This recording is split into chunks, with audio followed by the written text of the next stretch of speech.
always wanted to do a sustainable house. I didn't want the house to come across like a hippie house. I wanted it to look like every other house around, because one of my goals was to show people that you didn't have to be weird to go sustainable. Just looking at all the developments that are going on and taking up beautiful land around here, it just seemed that that was the better way to go. What I really like to do is spend a lot of time on the site. It's a way that you can really kind of see the cycle of life. You can see the sunrise and the sunset, and then you start to think about what architecture can be created on this landscape that would be sympathetic with it. And when you talk about sympathy with the landscape, one of the first things you look at is how is the water moving over the site. You really want to create an architectural footprint that has a minimal impact on the natural flow of water on a site. For this particular project, the runoff is very good, it's natural.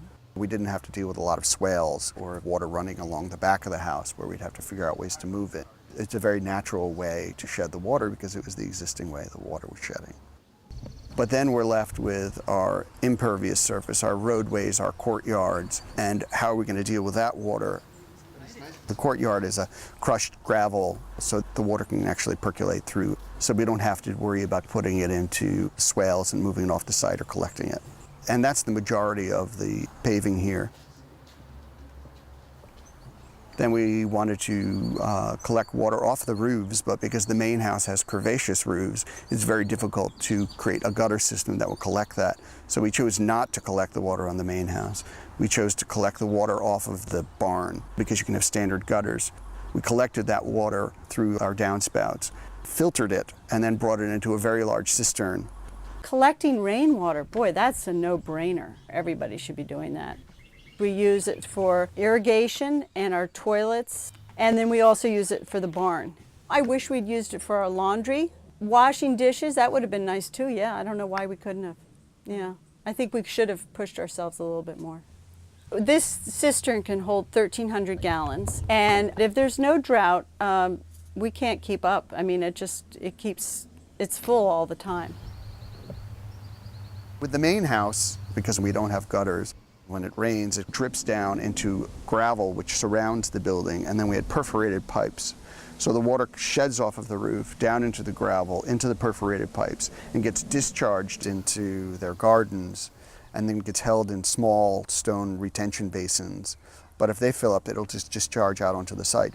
We did not want a lawn because that, we did know, was a big waste of water as well as natural resources. Lawns are boring, and the garden is part of the house, especially the flowers. They really come in through the windows.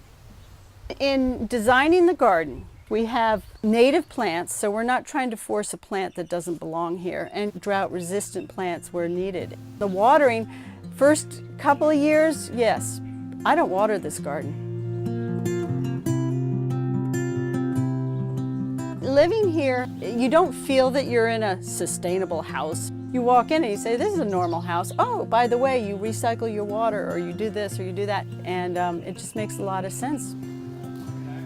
There's a real need to create houses that are sustainable, that burn less fossil fuels, that are healthy environments to live in, and that reintroduce us back to nature to understand that we are fundamentally connected to nature, and that what we do to nature has a result.